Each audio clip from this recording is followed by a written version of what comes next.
అబ్బబ్బబ్బబ్బా! ఎన్ని రోజులైందండి ప్రశాంతమైన వాతావరణం చూసి. నల్లటి కారు మేఘాలు,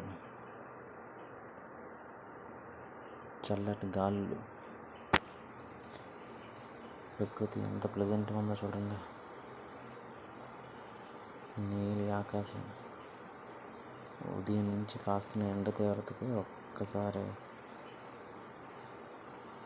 ఆకాశంలో మార్పులు.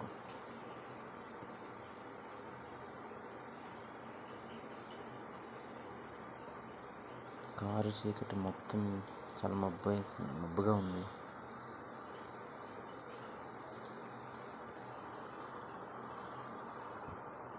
చూద్దాం వర్షం పడుతుందో వెళ్ళిపోతుందో అండి.